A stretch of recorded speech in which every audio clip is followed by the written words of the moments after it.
Right, cool. Here we go. So, welcome back to another episode of the High Podcast. I am Hip Hop. You know, who the one and only J, Uncle Juju St. Paul, and who do I have with me in the building? Ish, that's all you're getting. Yo, what's good? With the delay response. Yo, what's good? It's PAV4N, Orifice Foreign Foreign Beggars, Foreign Currency Recordings. What's good? Man, like real big horns, like all sound effects, everything, man. Like we are literally joined, as he introduced himself, by PAV4N, like an absolute legend in the hip hop scene. If you don't know, then you got to get to know. But that's also what we're here for as well, ladies and gentlemen. So if you've never come across or even aware of the great music and just contribution to hip hop, then that's what we're here to bring for you today. So before we get into the conversation and dive into PAV4N, bit of his past, and then what the amazing, like the breadth of the projects and things that you're doing at this particular time as well. We're going to do our usual plugs for what we at the moment. Let me get my share screen up. And here we go. So, as usual, make sure to check out IAmHipHopMagazine.com for all the latest in hip-hop news, updates, and articles. And also you can check out the original I Am Hip Hop podcast, which was then posted on the Global Faction site, or shall I say YouTube channel, rather. And we're always updating loads of great content, always looking out for new music. So if you've got some tunes you want us to check it out, make sure you go and drop us an email over there. And we also have the I Am Hip Hop magazine, issue 6, which was designed from front to cover by myself, High Creativity, J, Uncle Juju St. Paul. We are delivering physical copies to the UK for £2.50 plus a £2 delivery charge, or you can go get yourself a digital copy. All links can be found on the IAmHipHopMagazine.com website or the Instagram page, or maybe copy yourself some I Am Hip Hop merchandise. We got the t-shirts, the hoodies, the crop tops. We got Mama Didn't Raise No Fool.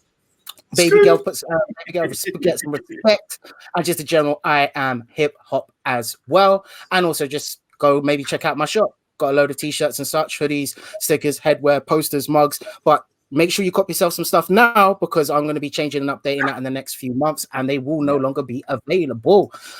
We also have Metrofest, which is going to be one of the, I think, the first official still hip hop and R&B event that's happening here in the UK, London of all places, with an absolute massive lineup. I'll be DJing at the Flavor of the Month tent. So make sure, if you haven't got yourself a ticket, go get yourself a ticket now. Early birds are on sale. Once they're gone, they're gone. You know what it is. We got, man, you can see it, man. Just see it, man. Check out the metrofest.com. And of course, make sure to check us out on the Loud Bass One, Hip Hop FM, Mix our internet radio show. I won't be going live this Sunday, but I will be back on again next week. So make sure to cop us a follow. And we're actually looking for people as well. So if you want to have yourself a slot, get in touch, hit me up, socials, or just go to highcreativity.net and all my links are there. So now we've got all of that stuff out the way, we can dive into the actual conversation. So, PAV4N, how are we doing, man? How are you, King? I'm good, man. I'm living, still in the game, still feeling hungry for it, still love it. So yeah, good. I'm good. How you guys doing? Yeah, man, all blessed, man. Just a pleasure to be here in the presence of greatness, I think maybe the best way to put it. I concur, definitely, man. That's why we're global. We're global, man. Always. So where is it that you're situated at the moment then? Right now I'm in Dubai. I've been here since March last year. Actually moved out of London end of 2019. Left England. We did like the final Foreign Beggars tour, and then got here and then moved to India to get my new project popping, because it's got a very India leaning edge. So just uprooted everything, took everything, moved to India, and I was there for about 2 months, and then pandemic kicked off. They were closing the airports. I hadn't moved into a place yet, so I was like, all right, if they're saying this is what it is, this could get sketchy. So my family live out here in Dubai, so I just said, let me just jump on a plane before they locked off. And yeah, it's cool. I mean, I think I could have stayed longer, and I don't think it would have been a disaster earlier. But yeah, I'm grateful to be in a situation where I could just come back to my family home and just be here, situated here for a minute. That's dope. Still, right. So I like to get to know the people I'm speaking with, and also for the people that watch this as well. So what was life like for you growing up? Growing up, okay, we're taking this way back in it. Shit. Yeah. All right. Growing up in Dubai was interesting in the 80s, and I think like we moved here. Like my parents are first generation over here, but where we're from in India is a place called Sindh. So after the British left and the partition happened, Sindh is now in Pakistan. So both of my parents' family side was displaced. So my mom was born in South India, and she grew up there for a little while. And my dad's family moved to Lebanon. My granddad actually moved to Libya and then Armenia, and then they had some family in Lebanon, so we moved over there. And my dad was born in Lebanon, and then the war broke out there, so he sent kids to school in England. So my dad was in boarding school in Wales in the 50s for a while, and then Dubai kind of cropped up as this new kind of hub, center, port where shit was happening. So they shifted the business over here and set up business here, like, well, I think it's exactly 50 years ago now. So my mom, she moved to San Francisco when she was 14. So she grew up in San Francisco in the 70s. So she is definitely responsible for all the rock and roll that's come into my life. And she met my dad over here in Dubai. It wasn't an arranged marriage, but it was like an arranged introduction because the families knew each other from like the old country, you know? So anyway, they met each other, they got on, they liked to party, etc., etc. Bang, that's me, 1980, out here. Yeah, so growing up in Dubai was interesting in those times because it was like a little town, you know? It was a little, like, there was like one fast food place, there was like one hairdresser, you know? It's like where I live now, we moved into this house in 86, there was like, it was all sand track outside. Now there's more Metropolis that way than that way. It's insane. So it was nice. It was nice because everything was like really affordable. Everything was really safe. Like, you know, you could leave your car open, run in the street. You can still kind of do that now. So it was a nice, comfortable, like, you know, like wholesome upbringing. It's kind of complex being an Indian person in Dubai because even till today I don't have like a nationality, and there's loads of different diasporas. I think Dubai is a really special place because obviously it just kind of came into existence, and everybody here is a very like multicultural mix from the jump. So all the people that I grew up with are from different nationalities. So, bruv, I've got English friends who speak with an Indian accent, tell Indian jokes. It's hilarious. Like it's like the amalgamation. Bro, the amalgamation of sense of humor is like the deepest thing that I think I've got coming out of this place, and like the kind of multicultural relationships. So, yeah, it's interesting. I think what it is like back then, obviously it's like an Islamic country. So things were a bit stricter back then in terms of the kind of entertainment, or like entertainment. When I say entertainment in terms of like the movies or the music that you listen to. So the heavy censorship laws back then. So in terms of getting music over here, there was actually this company called Thompson Originals, and basically they just mass pirated everything from the Billboard, and then they repackaged it and sold it.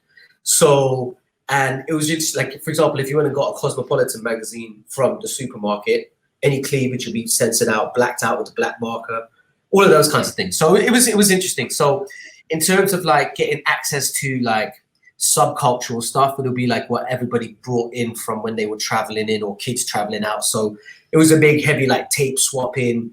Oh, what are you into? This the new band, this the new, you know, all the subculture shit would be like, people would leave, bring it, and then it would be shared. But then because like they were mass copying everything from the Billboard, there was points where Two Live Crew was in the Billboard charts, or NWA was in the top 100, right? So that would kind of sneak through. So we would find all of these little gems, and that would kind of be like our entry point into a lot of the culture types of things. So I remember like, you know, like my first real, I mean, like we grew up on, as I said, we grew up on rock and roll music because my mom is like a heavy metal girl from San Francisco. But in terms of what pop music was at the time, it was like, come on, it was like, we had like Michael Jackson. That was, you know, that was setting speed for us. So that was our first foray into understanding what, you know.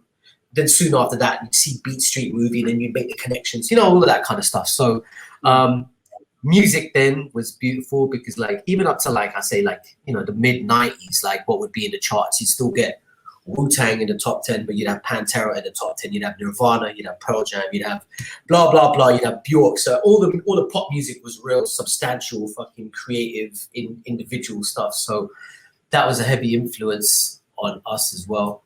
I don't know where I'm going with this, really. I think I just kind of gave you a long-ass answer there. But yeah, I think it was quite special because we all kind of relied on each other for the information. And because we were kind of like, we didn't really have scenes around us, it kind of made us fall in love with them a bit more.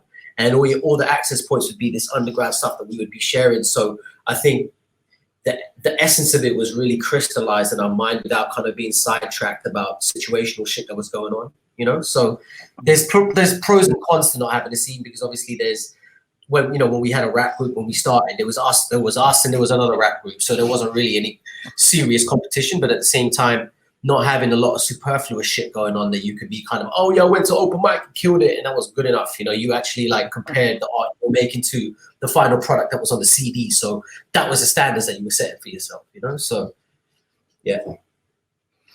Wow. Then, real fast, touching on in Dubai, I'm a person that loves history. Correct me if I'm wrong by going with this, but I see Dubai as like the current Mesopotamia, when you have a flux of people coming to Dubai and you see the influence of different people in different nationalities, ideas, infusion in that part of the world. Do you agree, or can you touch on that a little bit?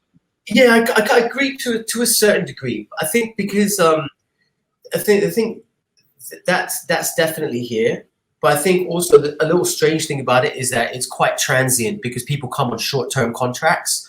So people will be here for a little while, kind of find their circle, or people come and find their diaspora, stick with their diaspora, and then leave again. So a lot of the things that come also leave just as quick. So for example, one big thing is like, I think a big influence on culture really kind of like crystallizing in a place and growing and flourishing starts with the kids in school, you know? So the thing is, when kids turn 18 here, especially, you know, until about 15 years ago, there weren't any universities here. So as soon as they turned 18, they would either have to get a job or go to another country for university. So a lot of the things and kind of cool subcultural kind of things that would start would just get stopped dead in their tracks. So scenes have taken a longer time to grow and come about and have like a historical substance to them.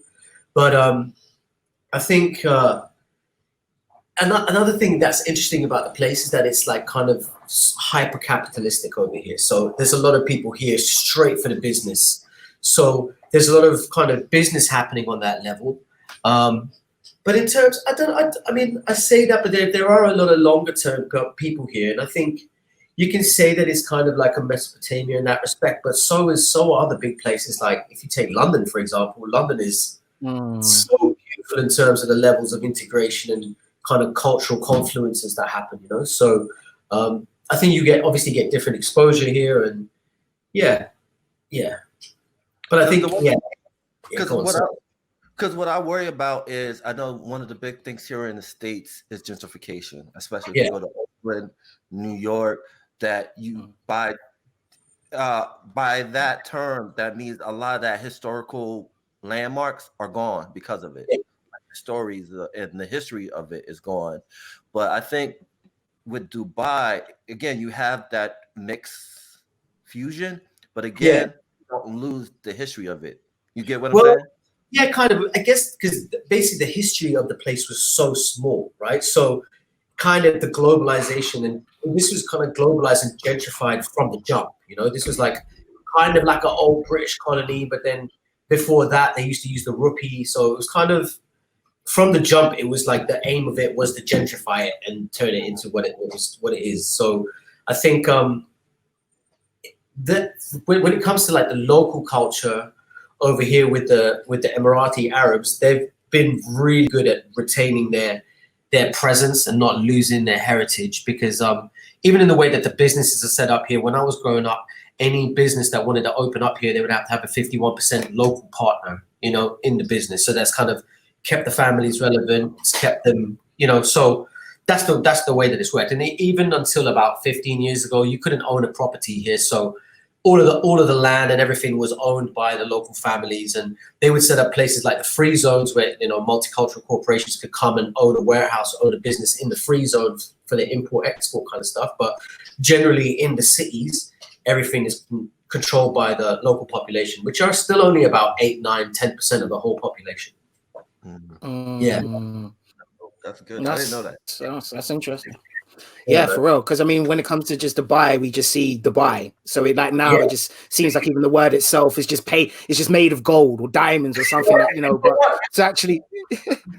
And you know what? I love they've done some good marketing, bro. When I came to school in England when I was a kid, they used to take the piss out of me. They're like, "What? Do you live in a tent? Do you have camels?"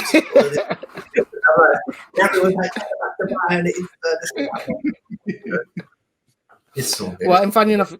And you actually just helped with the segue with that as well. So thank you. So you've spent your younger life in Dubai, obviously heavy censorship, but yet you're still, well, it goes to show how the pirate scene does have its benefits as well as, you know, the negatives in the industry, because, you know, you've just filled with so much music and content. So what was the transition like coming from Dubai, other than kids doing the usual kid stuff and taking the mic? But now you're in England. Like, what was life like for you with that? It must have been a big culture shock in some sense. Kind of. I mean, not really, because we traveled a lot when we were kids, and we went to British school over here. There was a culture shock when I first moved to England when I was 10 years old, because my dad went to boarding school when he was 10 years old. He had this thing that when you're 10, you're going to go to boarding school. So us growing up the way that we did, with my mom being from California, being like, yo, Transformers bed sheets, Nike trainers, all of this stuff, like eating fucking, you know what it is, like Speed Racer, all of that shit. And then suddenly getting sent to this school, which was like going back 100 years in time, like having to wear like shorts in the winter with garters, and then, you know, 60-year-old super Christian racist fucking teachers and all of that kind of shit. It was definitely, that was a culture shock, because I think the culture that came down from the teachers to the kids was like, that's when I really learned where like, it was kind of like a real like Lord of the Flies meets like an old Borstal kind of prison film from England. That was the jump, you know? That was the energy, that was the feeling. So like being in a situation where you couldn't trust anybody, and, you know, just that old school shit. Like that was the year I went to that school was the year that they stopped caning kids as well, you know? So you could see the kind of mentality that was there. So that was what it was like at the beginning, but then, you know, that was like by 93 when I went to the next school, things changed a bit, but still. But then I moved back to Dubai in 96, and we'd been into music. I kind of got into graffiti in about 94, and that was when I was really started immersing myself into what hip hop culture is and what it means in individuality and style, and, you know, all of that kind of stuff, and beyond liking knowing why, you know, rappers are so different and they're so, you know, like they're so unique and etc. But in terms of like actually starting to make hip hop music, it wasn't until about 96 when I'd moved back to Dubai here, and I met a few other kids.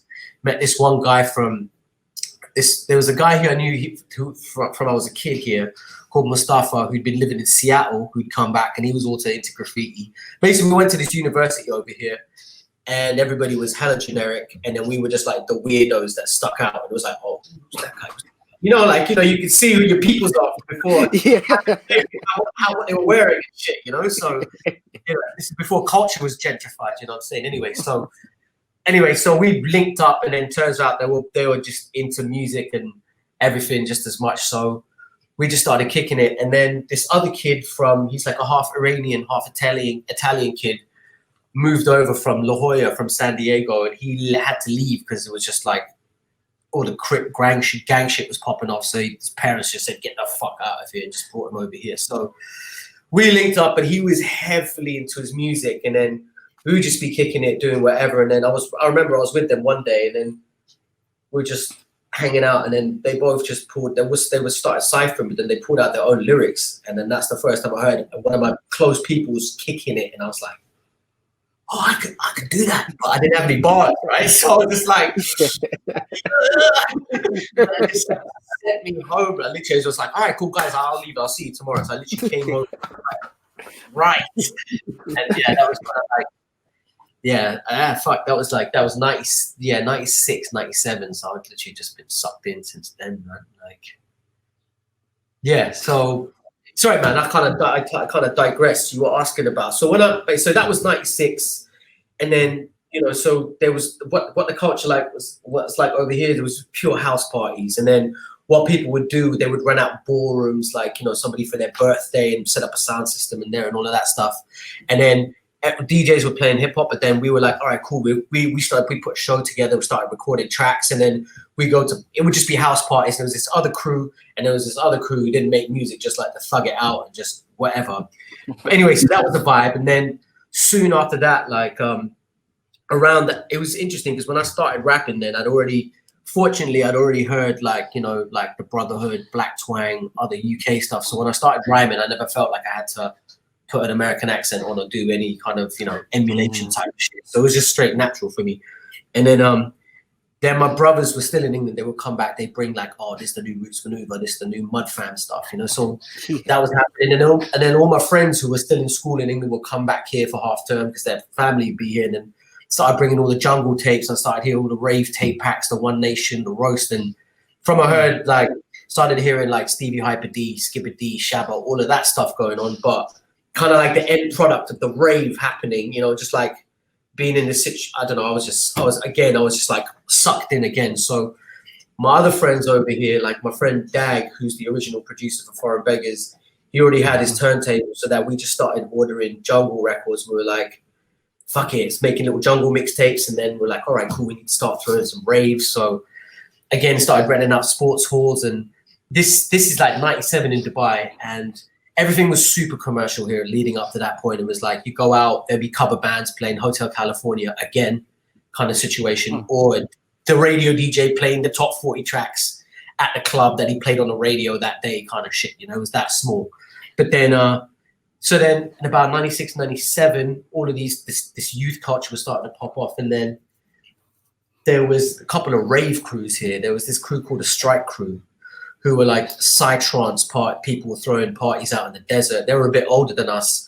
And then there was this like kind of UK Ibiza kind of crew throwing these other parties called Fire Island at the ski club. It's like a little kind of, it's a bit more low-key place where they would just rent it out and then just throw these raves. And it was kind of sick because then there were these super mad underground parties happening out with like, kind of shit that you would see like at a free party in London. And at the same time, there was this other crew throwing Ibiza shit, and they'd be like flying out all the drag queens and all the ballroom shit. And it was like, oh, these motherfuckers are here. So like, we started throwing our little raves and just going flyer and getting all of those people in. And because we couldn't actually throw parties in clubs here because we were underage then. This is like, we were like 17, 16, 17, 18. So we'd have to rent it out so it looked like a private party and then just be like, do the flex, set the sound system up and all of that. So yeah, that was cool, man. So like by the time I moved to London in '99, I was ready, bro. Like I'd been kind of like living in this scene in my head and trying to emulate it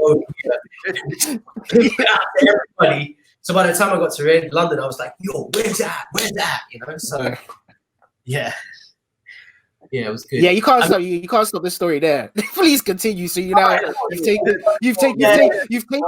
literally been a part of something I never even knew existed. First of all, so wow. But yeah, please roll on, man. All right. So don't give us a to be continued. Please go on. Bro. All right, cool. All right. Obviously, I told you I was into the graffiti as well from before. So like a lot of the friends I was in touch with and places like, I just, we'd be sending, we'd be painting and then sending each other letters and pieces and shit that we like graffiti pen pals and that stuff was happening. So just staying in touch with a lot of those people. And I went to school with Arnick from Dark Circle. And when I came back, they signed to Natty's label, through him I met Natty and Manage and all the South London crew and Cope and all of them, man.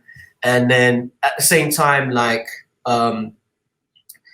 so like when I came back, they were making music and I was so excited because I grew up with Arnick, but he didn't really know me as a rapper or anything. So when I saw him again, I was like, yo, I got pop, So that was it, legit. Get to London I went to London for uni, but I went there for music essentially. So it was just open mic, just go to all the open mics that were happening. And, there was a time, it was like just before Deck Effects had started, it was like Magna Traction. And then it was like early days of Kung Fu. And then obviously trying to do when we moved from Dubai to London, like our main aim was to like start a drum and bass label, Dag and myself. So kind of as soon as we got there, it was like, yo, just go to raves, see pirate stations, this, that, try and get on. It was literally just like them days in the jungle raves. It was like you had to fight your way to the microphone. So it was just on that mission of going and just like, you know, Mike, you know, kind of situation, and just, you know what it was. So yeah, just doing that as much as possible. And like I found like hip hop scene was super chill because like everybody at that point, because jungle had popped off so much, every man in the dance was an MC. So there was like a fucking queue of people you had to fight through. But the hip hop scene was kind of a bit more laid back and a bit more about sharing a love for the art and kind of communicating. So yeah, just started hitting up the open mics, and then that's why I just literally just go on a mic, you know, I mean, it was, for me, I was coming at it with a competitive thing, not being from London, and also coming into, it's a competitive thing anyway, you know, you need to show out when you're stepping up. So would do that and just met everybody. Like Apollo was one of the first guys I went to see to get beats from before Dag had moved to London.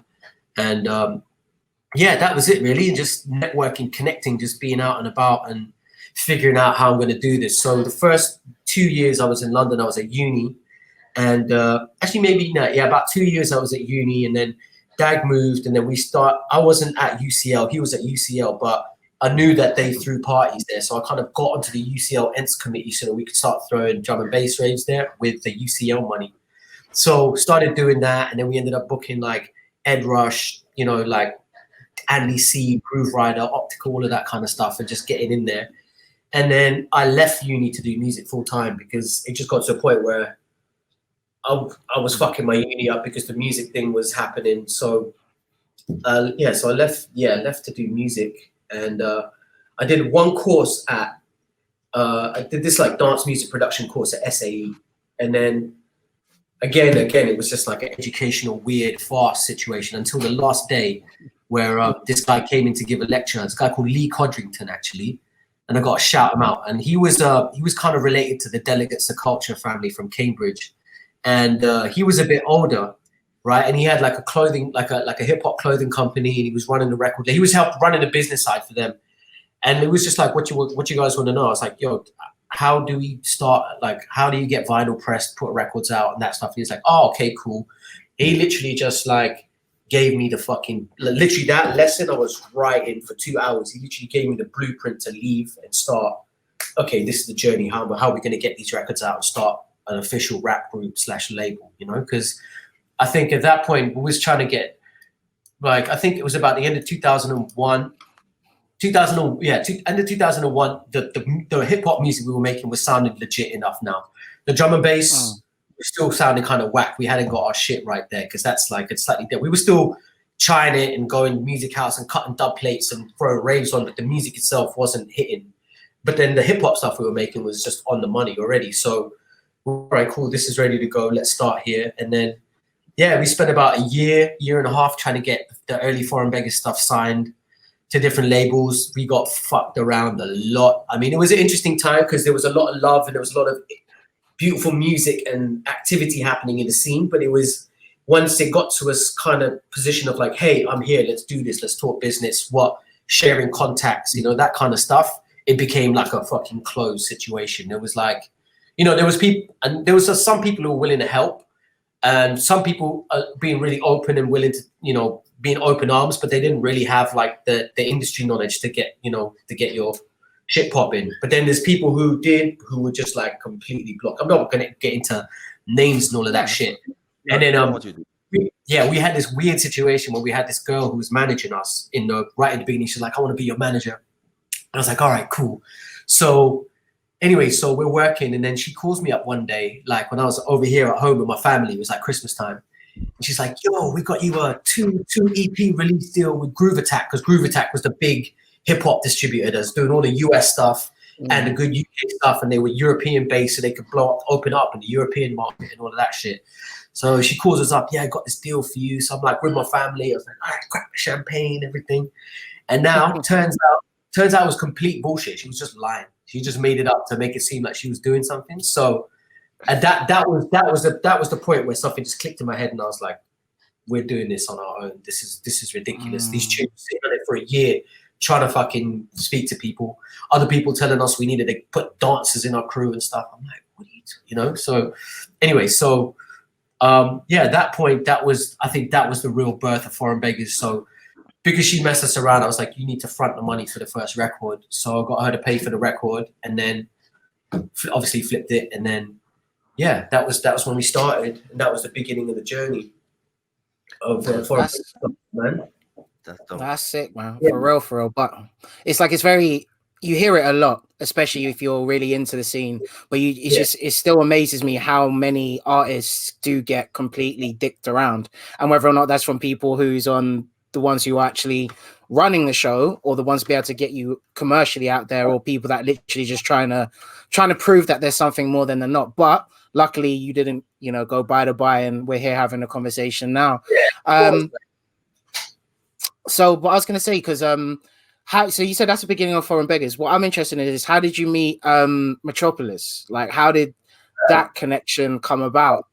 This is deep. So, right, when I was at uni in London, there was this other kid in my uni who was like the only other hip hop kid I met right in the beginning. He was this Filipino American dude from Jacksonville, and he was a turntablist. He's like, yeah, I'm a turntablist. I couldn't believe that, like, in this random uni, I've met somebody who was so deep. He's like, yeah, we're going over the DMC championships in Denmark next week. I'm like, what? Anyway, so yeah. I was like that level of in the game. I was like, yo. Anyway, so basically, his sister was in school, and she was doing a play. So she asked me to do the lights for it. So I was doing the lights, and so Gizrock, he was Gizrock for the mixologist, basically. So he had met James, no names. I don't know where they'd met, but they used to go around to James's house to cut. And so James was doing the sound for the show. Was doing the Wizard of Oz play. So I was doing the lights, and then No Name's doing the sound, but he brought a Vestax and a turntable and a Wizard of Oz wax, and he was like scratching all the sound effects in play. So we started talking. Then he started telling me about, because he was at Queen Mary's University, and he was like, there's this guy Tao Rai, this guy Metropolis, we're in this group called Focus Few.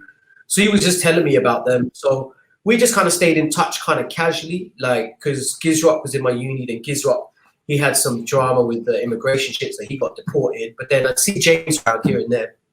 And then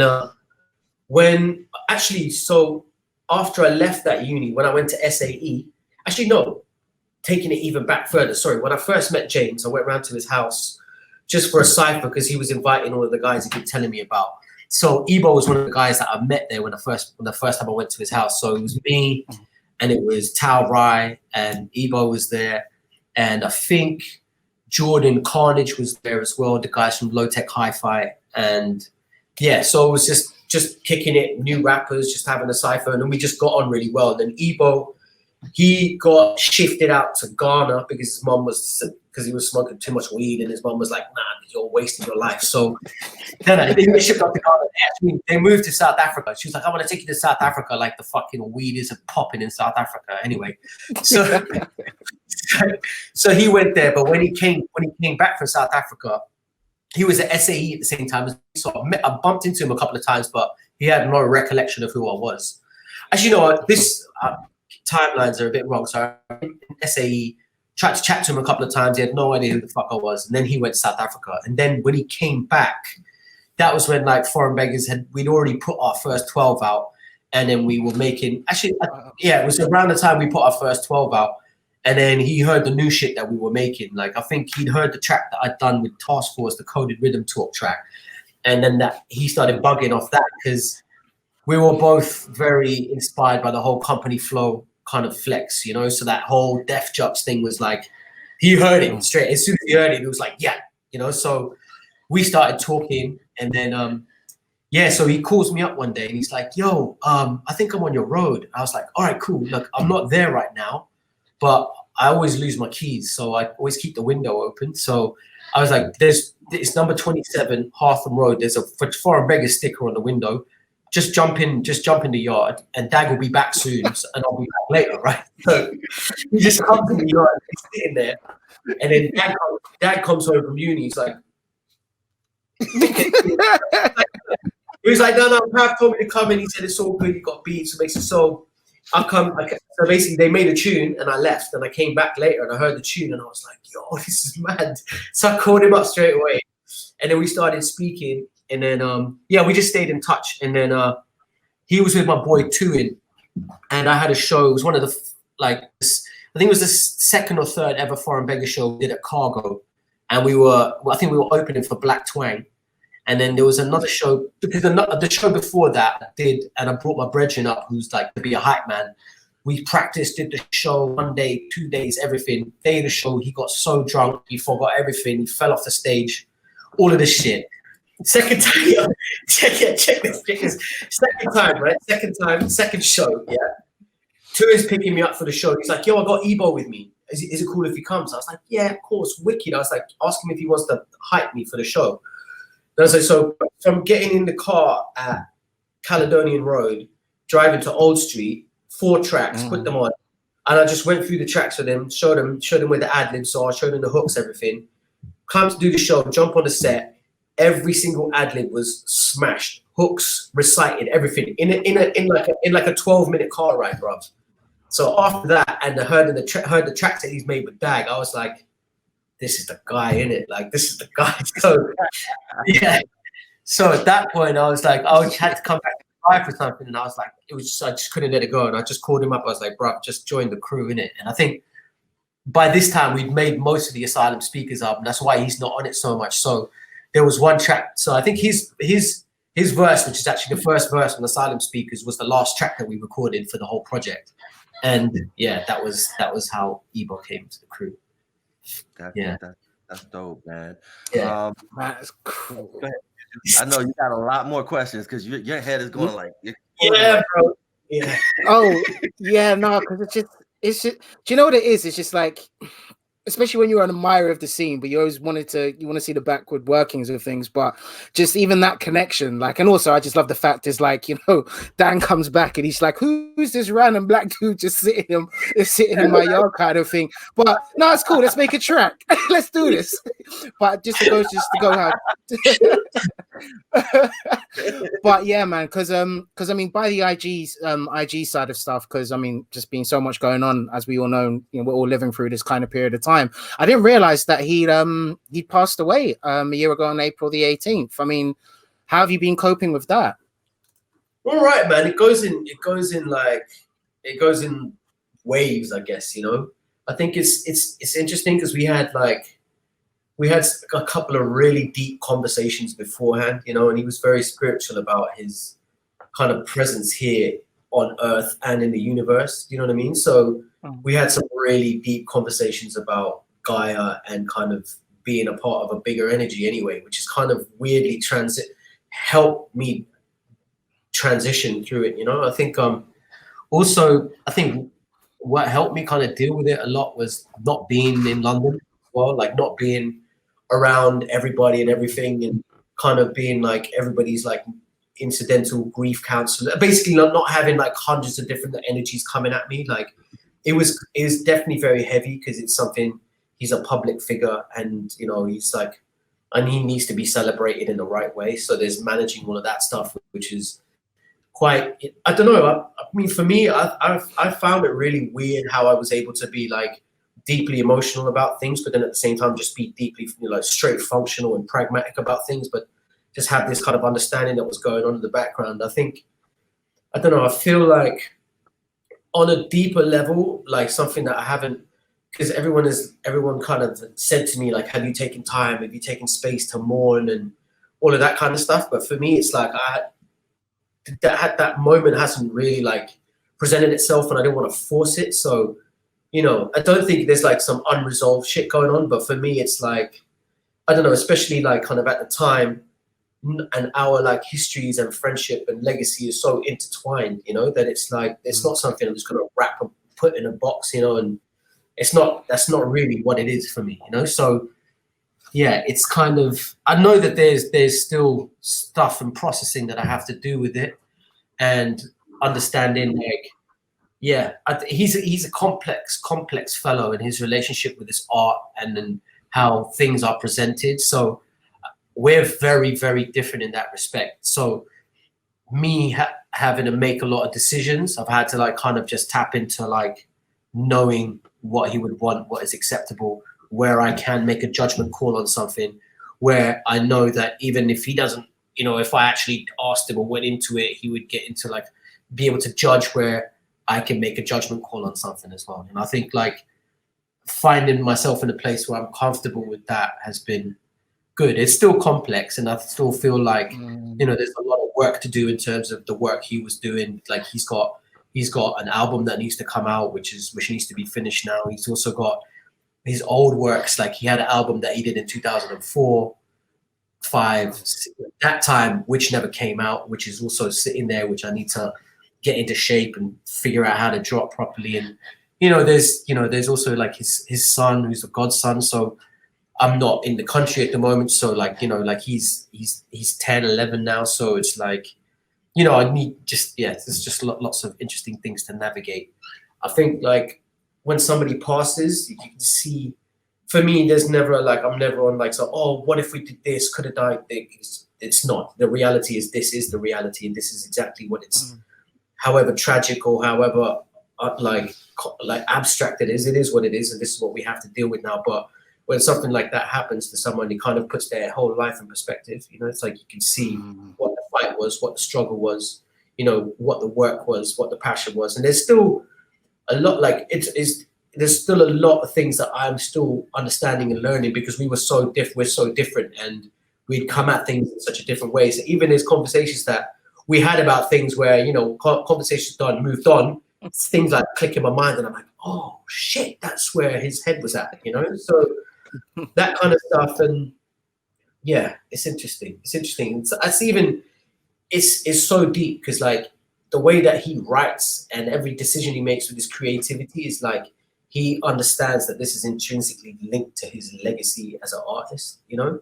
Whereas for me, which is different, I'm like a bit more like situational, like whatever's going on, like, you know, so, you know, like some of the crazy shit like that I've said, if somebody listens and after I've passed, they'll be like, who the fuck was this guy? But, you know, for me, it's like, it's situational it's entertainment, you know, and that's kind of like how I approach things, you know? So when I go back and listen to a lot of his stuff, it just hits differently, you know, because I know that there's a bunch of shit that he wrote that was supposed to be listened to after he passed away. So it's just like, I don't know, I'm getting like, you know, goosebumps, you know, even saying this shit, you know, like I'm feeling his energy and presence when I'm having this conversation, you know? King, I appreciate you sharing that story, because I know it's a very emotional conversation to have. So thank you for talking, bringing that up. But also, I see complexity as a beautiful thing. I see it as like a thousand of pieces of puzzles. It's not about when you put it together, you see the beautiful imagery of it. It's more about how you put it together. Because you can reflect to it. Like you see the picture, but you can go back to the steps of how you put it together. So I agree with you. I see the beauty and complexity. Yeah, man. Yeah, it's complex. For real. I mean, because even from hearing, because I've been obviously before the interview listening to previous interviews and finding articles, and I just found like he definitely, the way you described him is right on the mark. He just has that kind of air and that almost knowledge about himself as well, because even your performances and such is just like, and the way you can see the differences between you two, but then it's almost, that's the reason why it works so well. Like, and yeah, man, for real, and rest in power and rest in music, as Bazooka Joe Gotti, you know, says as well on that side of things. But what I find also quite which is just mad, is like you dropped your last Foreign Beggars album literally just before this whole thing, this whole experience had happened. So I was lining that up is kind of a bit, it's mad. Like it's so weird how everything, like, I don't know, it's like, because with the last Foreign Beggars album, Ebow wanted to do his own project anyway, but he works in a very specific way. He needs to kind of zone into something, like really zone in and not kind of deviate from it. So we kind of made space to like take a step back from Foreign Beggars and kind of give him as much space to do his own projects as we could. But then even then, when we, you know, even doing the stuff that we had to do for Foreign Beggars, he would have to completely change his mindset, where I'm like super ADD. I could be working on a jungle tune and a deep emotional tune and something else at the same time, where he's like really needs to zone into something for it to be what it, you know, everything that he can make it. So we decided at that point, well, end of 2018, after Tutu Karma album came out, we decided that he kind of wanted to take space to do it. So we just said, all right, cool. We're just going to drop 4 big singles this year and a little project. But then even that was getting a bit complex because just balancing, like not doing shows, having to figure out new income streams also with the family and new music and all of that stuff is, you know, like, you know, you just get caught. And plus, like, you know, there's a lot, that's the first time in however 17, 18 years that like he's got freedom to just live his life and not be tied into this mad Foreign Beggars thing that's been going on, you know? So like, yeah, so kind of like we decided at that point, like, yeah, he decided, well, I say he decided, he was like, yeah, I think we should start the group. And at that point I was like, okay. And he said, we should make this our last album, tour it and call it a day. And at that point I was like, all right, but I thought about it and I was like, no, bro, I don't want to stop this group. This is my life, you know what I mean? So then, you know, in thinking about it and all of that stuff, I think it just seemed like after all the conversations and where we were all at, it just seemed like, you know what, maybe it is time to like refresh and kind of go into like really, because for me, like I always got all my creative satisfaction out of doing Foreign Beggars because it was my baby from the start, you know? So that's why I never really felt like, if you look up Orifice Volgatron, I mean, I'm omnipresent in all the beggar stuff and everything, but you won't really find any artist history or name about that stuff because I never really pushed that as a solo career.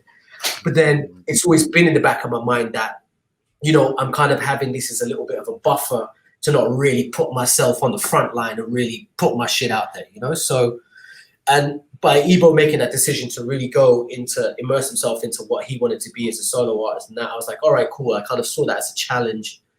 And kind of like with the whole everything going on in India at the moment, and you know, rap music finally blowing up there, where I didn't have to, because before with the Bollywood stuff, you'd have to really like censor it or like dress it up in a certain way or put a bit of bhangra and all, you know, whatever it is. Like there wasn't really space for like the raw. Whereas now that's completely changed. So I said, okay, cool. This is something I can take this back home now and be, you know, like me all the way. So finding my niche and the fact that I also didn't have to stick to a genre, because that was a problem I was having. I was like, I'm going to do a boom bap album. Am I going to do like neo soul thing? Am I going to do a dubstep thing? Am I going to do a grime thing? Is it going to be a, you know what I mean? I just couldn't pick a lane. But then when it crystallized in my head that the India side of it is, I could actually bring all the musical heritage into the beats, meant I don't have to stick to a genre now. So I can be like, you know, I can drop a banging jungle tune, then drop like a deep boom bap tune, and it's kind of still on brand and working together as an artist. So yeah, so once I've kind of found my niche, I was like, all right, cool. I accepted the fact that, okay, cool, we can put this Foreign Beggars thing aside, you know, because that was like, it's a massive thing. It's literally been my waking life for the better part of 20 years now, you know, since I've moved to London. So making that decision and then doing the final album, doing like a final album tour, all of that stuff. And then literally at the end of 2000, and actually it was like the 4th of, I still remember the last time I saw him actually. It was like the 3rd of January, 2nd or 3rd of January, leaving Australia. We just did our last short show in Melbourne, which was like very bittersweet because it was fucking crazy. And it was like us, DWE, and it was Stamina, and it was Shy Effect Stamina. Shy Effect Stamina, DWE, and it was us and some local crews, and it was just like, this is all of it right here, you know? So, and it was nice. But then, so after that, I left, I moved back here. So it was like, the band's over, I've moved country, solo career, mad 20-year circle of like me being back in this house again. Like I left here as a kid to move to London to be a rapper, done this whole 20 years thing. Suddenly I'm back in Dubai trying to like, hey, I'm trying to be a rapper again, like do my solo career. So it's like trippy as fuck, you know? So I moved to India, did that to get it popping. Pandemic hits, come back here. And then obviously the thing with Ebow happened. And yeah, man, it's just like, it's just mad. Like I think, just mad changes all happening at the same time. And I don't know, for me, like the way that I've lived is like I'm used to change. I still have an Indian passport, so I've had loads of immigration issues, having to pick up, uproot, leave country, do this, get stuck in countries, and understanding that like my life can literally just change path like in 2 weeks, so I have to be ready for it. And it has happened many times in the past, so I've had to like.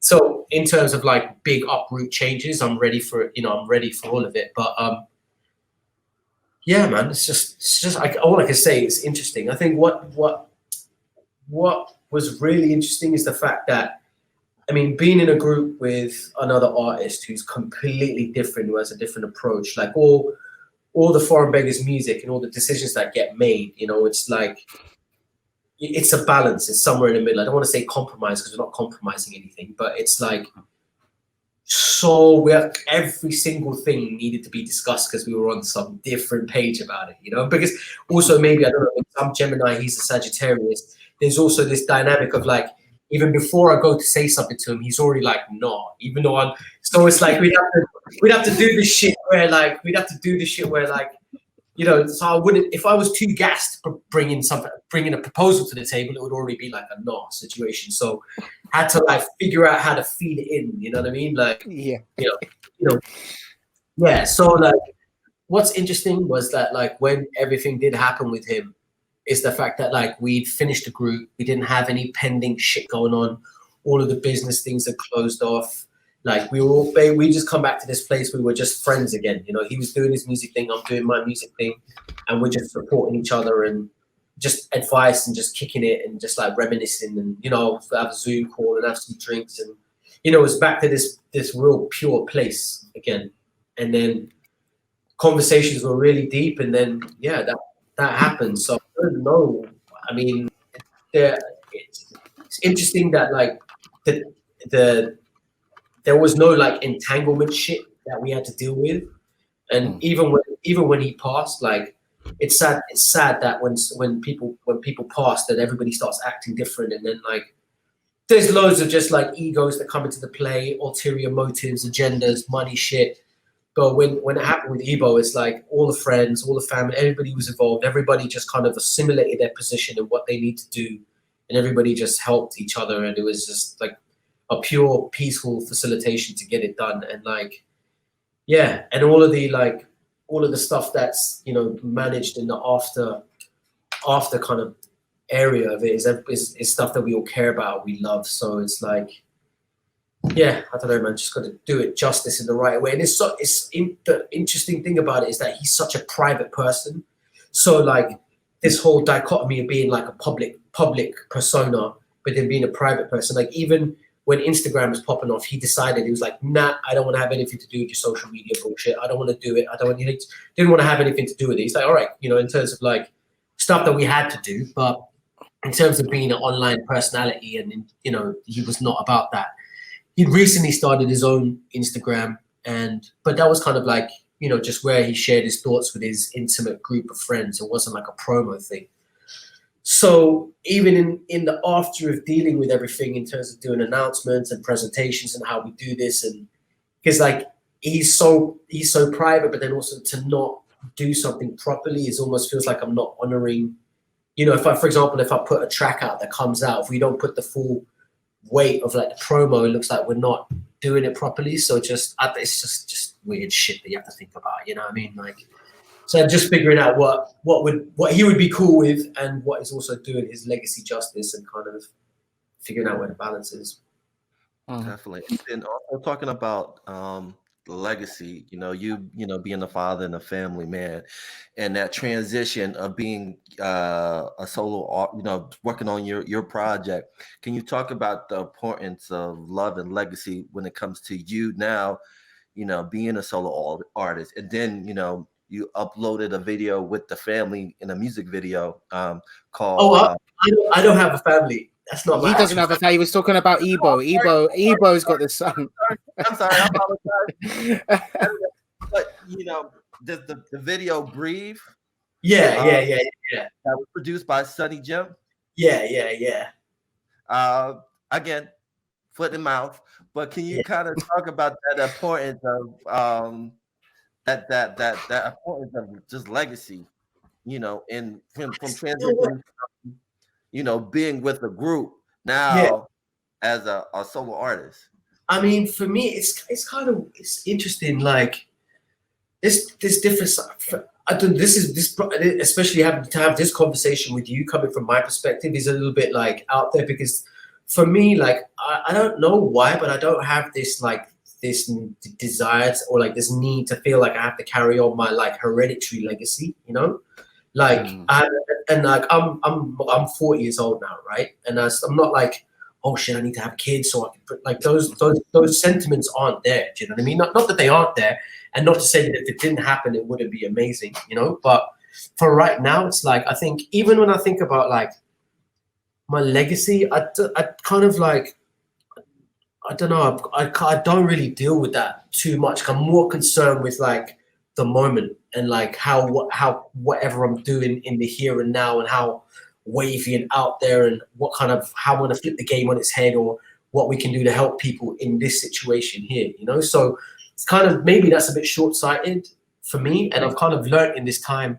to actually have a 5-year plan, because from I moved to London, my aim was to get on the mic and start ripping and doing shows and putting out records. And literally that's all I've fucking done until I've come back here. Even when it kind of like I kicked my solo career in, I know how to play the game now. So I know how to start preparing everything 18 months in advance so that when it comes, we can do this and the tour's booked and all of that shit. But like, it was only after pandemic kicked and I was sitting here on my J's when I decided to start the label, but I really had to think about how am I going to do this thing from a position of no money, because I've just spent all my money. I've just put it back into my new records and my blue ass running around the world doing crazy shit. So that's where I've just dropped all my, like literally I'm just like bang, all on black. Like I think I just bang, put it in there and I was ready to start pouring and go. So having done that and sitting here now, like, like not too on top with the funds, but how I was going to start this label and how I'm going to build this and build a team and build a real foundation. And I think the fact being in this one situation where I can wake up in the same room every day, this is the longest I've woken up in the same room since I was 9 years old, bro. Like literally that long. So being able to just be in the same place and kind of really look at 1-year plan, 2-year plan, building this record label that I'm building now and looking at the growth of 5 years, 10 years. Because again, now I'm 40, like, unless I really kill it, no one's going to be wanting to hear me rap when I'm 50. You know what I'm saying? So, yeah. So, like, I don't know. I don't know. I think this whole, I know what you're saying. It is a young man's game, but there's a difference when you're 20. It's different being 20 years in the game. We're just starting to rhyme at 50. That's a different situation. Yo, listen, as long as Busta Rhymes is still there doing this thing, I have carte blanche to do anything the fuck I want, bro. But what I was saying is like, actually, right, because like in my life, all I've looked at is like, we're gonna put like the next 3 months of getting a record done and putting it out, or the next year. And also with that, it's like, not really making sure the foundation and the back end is properly tied up, because also like living in England was complex for me at the time because I had to live there on a tourist visa, so I couldn't be there on legit circuit. It's just all of this mad navigation, being able to just the amount of bureaucracy that it took just to get the visas to get to the shows and put the records out was like I was at capacity, But yeah, so I don't know what I was saying, but yeah, so the first time I've actually looked at like having a long-term plan and understanding that, which is pretty mad for a 40-year-old to not really have had like any kind of real long-term goals. So coming back to legacy, like, I don't know, I'm just kind of too wrapped up in the moment, really. And I don't feel like I'm in like, I mean, you rise to any challenge that comes about, and I think humans are resilient and effective. And I think I've got whatever it takes to do it, if other people have done it in the past. But yeah, like, this whole project is my baby right now. That's kind of what I'm immersed in. And I know, growing up, and do you get kind of pressure from the family, like when are we gonna get a? They try it. Like as I said, my parents are, they're like, what? My brother had 2 daughters, right? Okay. So they're cool. They're cool, My mom, since I've been here, my mom's trying. She's like, "So what's going on? What's going on?" But they're cool. So like, they like my mom got married when she was mad young, and it was not necessarily a pressure situation, but she kind of found herself in this world that she hadn't really fucking decided to get into herself, you know, and that's been a lot of mad navigation. They're not that traditional in that respect, you know. They're kind of like, you know, we make our own decisions and do our own things, so there isn't the pressure. Yeah, that's fair. But now touching on to PAVN or PAV4N, because you really touched on lightly about the reinvention and having to, like you said, wait, you know, been 20 years since you've woke up in the same position. Funny, it's all full circle, but at least you're in a, I suppose, a comfortable space. So what was that? What's that journey been like? Because I know you've obviously got the work and you've touched on it, but really and truthfully reinventing yourself now as a solo artist, coming from that kind of group status. I think in the beginning, as I said, it was like before I had it figured out, I didn't know what I wanted to do. I was like, you know, I hadn't really figured it out. But once the idea crystallized in my head, we went on this, when we were doing a promo for Tutu Karma, we went on DJ Limelight and Candyman's show, and they sent us some beats to rap on. They had all Indian samples in them, and they were sick. And that was when it clinched in my brain, because, you know, I know, like, having worked in India for like the last 7-8 years, taking all of the electronic people out, like all the drum and bass, and, you know, we put the first major laser tour on in India, and seeing all the little new young producers coming up, and also the people that we know for the last 10 years who were starting to really kill it there, you know, seeing that happen, but then seeing being a part of like the hip hop movement blowing up, and suddenly the entire country is united, and it's like disrupting the caste system. It's like subverting the class system, which is a big thing in India as well. And it's the first time the streets have actually got a voice, and it's like decentralization of power in terms of messaging and voice, you know, at a really important time when like right-wing populist governments and fake news and all of this shit is coming in really hard, you know, and putting a squeeze on it. And so that is basically, once that crystallized in my mind, and actually feeling like, yeah, I'm not going to be like me doing this in India, being an Indian person, having done the work I've done. I'm not going to be like some outsider fraud coming into the situation, trying to like capitalize on, oh, this is big now, so I'm going to come here, you know? So between that and then kind of being inspired by like Cass is Dead is an amazing artist for me. Like seeing artistic levels that people like FK Twigs are doing, Sed Delisa, for example, really pushing the bounds with just the, you know, into multidisciplinary stuff with like, you know, whether it's dance, fashion, art, music, cinematography, like all of that stuff, and living in such a visual world now and kind of being kind of like a product of so much weird random shit, kind of want to crystallize that, like, let me bring this blue persona back that we did in the Contact video 10, 11 years ago, because that's still very relevant for India. But if any, like, for example, if anybody, any Indian or South Asian person anywhere in the world sees it, they'll be like, ah, that's that. But it's in a way that's never been presented before. And it's something that I did. And it's something that anybody, I was kind of curious. I was a bit like, it's a bit touch and go, because like the situation in India is fucking crazy right now, because in the same way that has kind of empowered all of these like right-wing middle America Christians and co-opted that whole thing, they've done that in India, because India is supposed to be a massive secular democracy, but the government that's in power now is super right-wing, and they've activated all of these, super these religious groups in the name of nationalism, you know, in the name of national pride. So there's been a lot of activity there. But so this is it's an interesting balance, because like, yeah, it's interesting, because it's, for me, like, I know what my relationship with Hinduism is and Hindu mythology, and as an Indian person, I know what my relationship with hip hop is, and I know where I stand with it and what my intentions are.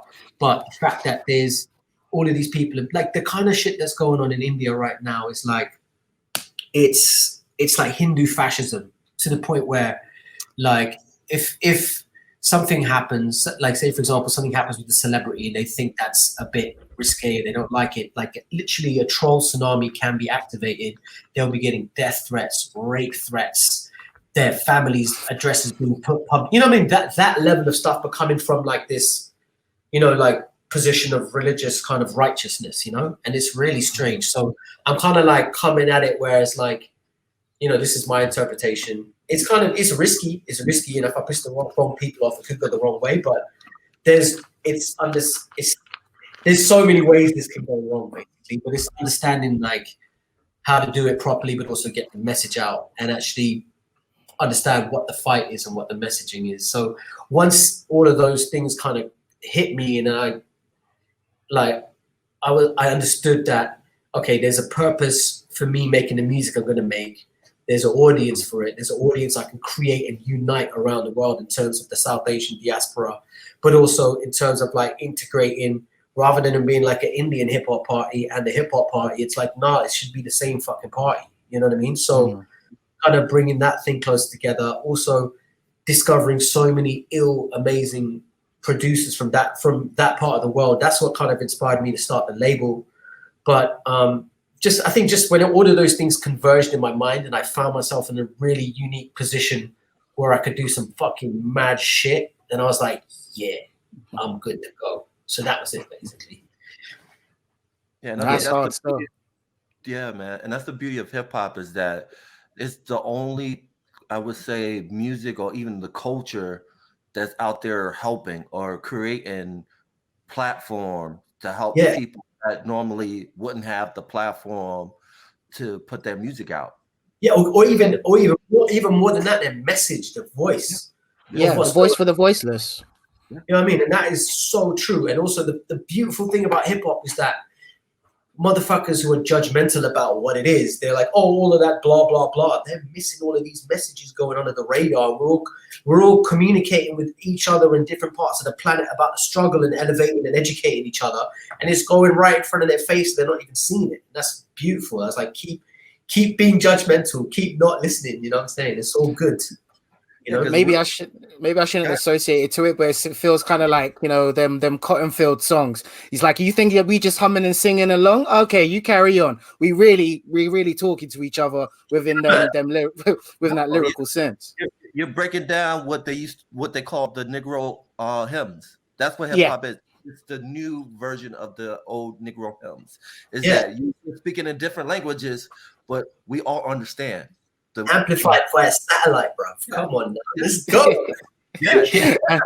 And it's because of that we can actually have these conversations, and it's just, that's why I love hip hop culture so much. You know, even as a kid, from everything, breakdancing, MCing, DJing, like graffiti, like it's just a party within itself, but it's just so powerful. And touching onto that, kind of into that, is your visuals, man.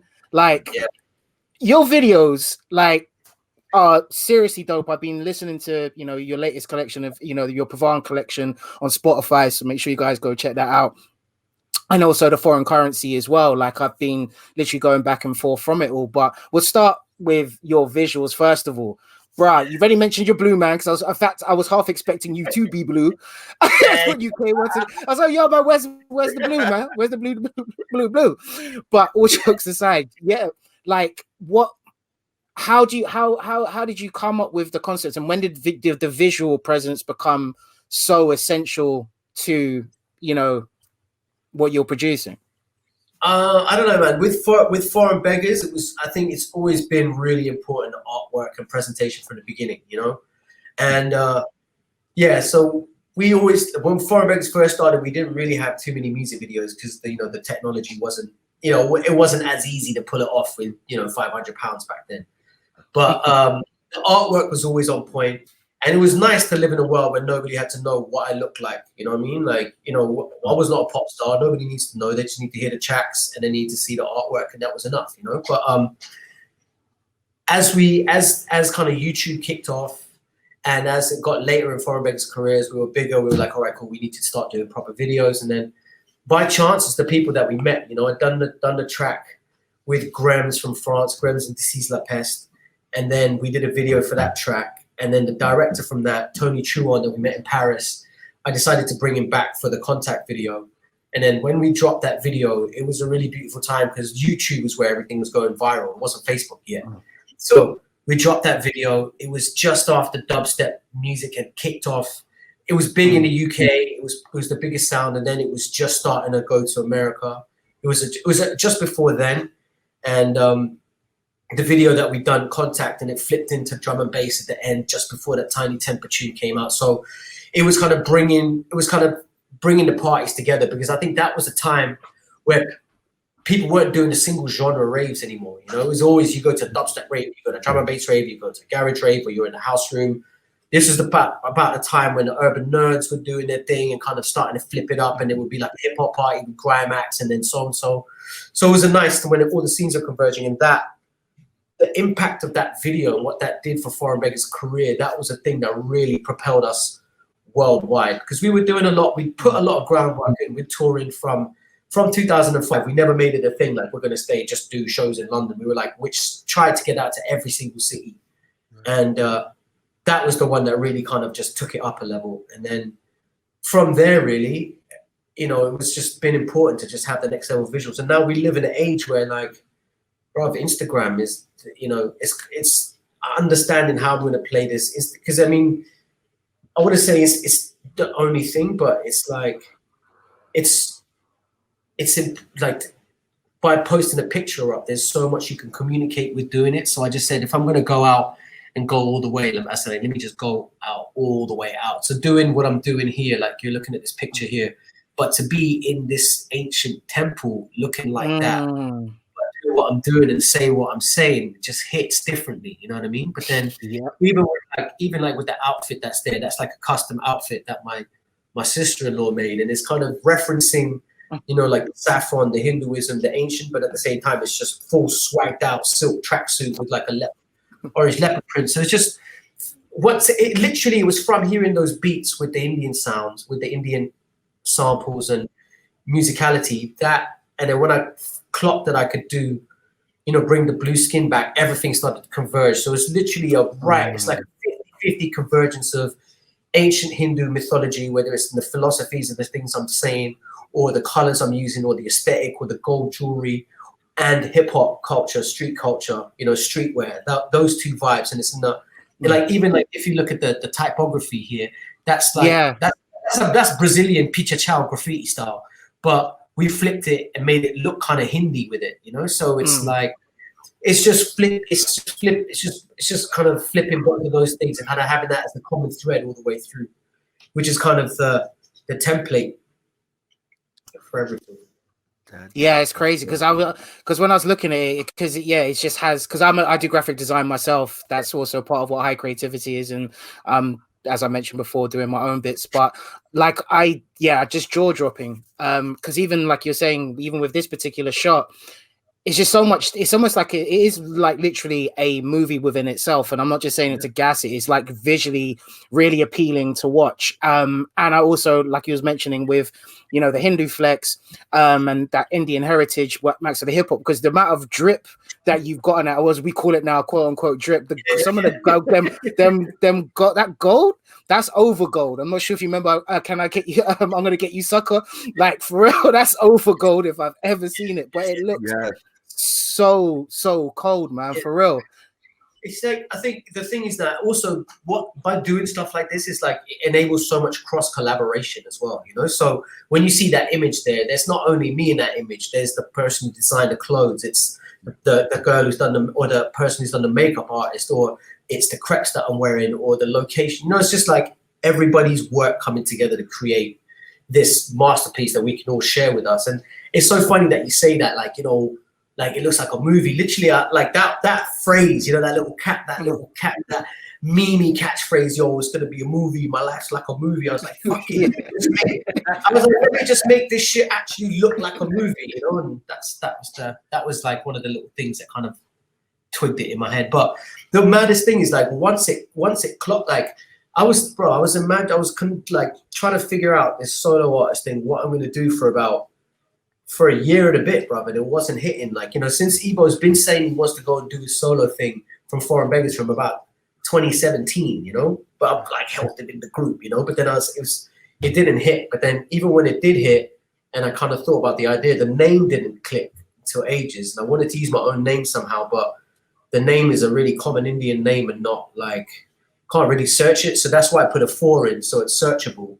But the 4, if you pronounce it, is foreign, so that kind of throws back to Foreign Beggars, and a foreign, so it still kind of ties in.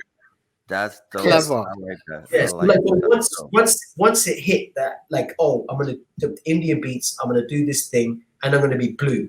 From then, it's literally just opened up, and like the fact that it's not this kind of balanced compromise situation, I literally the wildest shit that I could think of. I'm like, all right, who do I know? Let's go, let's get this popping, So, do you feel like you're at a place right now that you finally found value as an individual than as a group? Being a part of a group?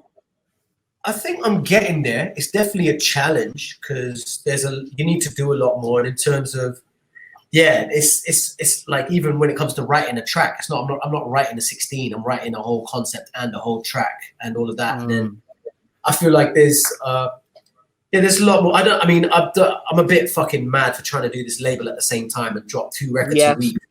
I mean, like, I don't know what I'm doing.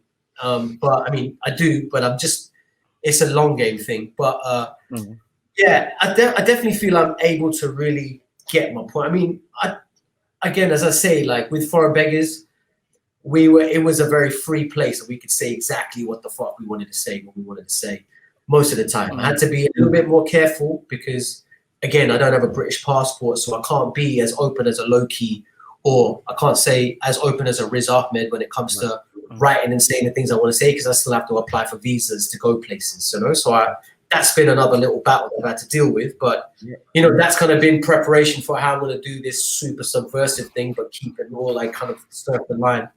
But yeah, it's definitely a challenge, and I think, because I think it's important because right now, because May is Mental Health Awareness Month, and you know that's the big thing, especially with artists, the mental health aspect of it, how it drains you as an individual, just over time. But overall, how are you doing mentally over time for yourself? What are you doing? I've been all right, and I've been all right. You know, like as I said, I'm in the situation I am now. Like I'm in a safe place. I'm around my family. I've got my studio here. I've got my paints here. I've got internet. I can do anything I want to do, right? So that gratitude has kept me sane through this whole period, because I'm like, this is some lucky shit, you know? I think this last month, it kind of went a bit askew. Like I'm usually really good at, like, if something's getting to a head, I'm usually good at either kind of wrapping it up and moving forward and not dwelling on things. But there's a few things that kind of went wrong, and then also coming up to Ebow's thing and a few interpersonal relationships, a couple of business things. There was quite a few things that converged at the same time, which kind of got me in a situation where I wasn't letting things go as quick. Usually I'm like, yeah, cool, suck it up, move on. Or just compartmentalize it, not deal with it, but just compartmentalize it so it doesn't fuck the rest of your shit up. But I kind of found that I was getting into a space where I was being short with people. I was kind of not caring about finishing projects, or like leaving conversations with people hanging. But then kind of found that, like, there was something I needed to deal with, and kind of went and approached and dealt with it, but also kind of just not being so hard on myself for not taking space and time. I think the main thing is just communicate that you're going to do it, so you're not fucking with other people's stuff. But then, just kind of take it at your own pace. You know, it's all good. It's mad being an artist, because it's like fast pace, and everything needs to be perpetual.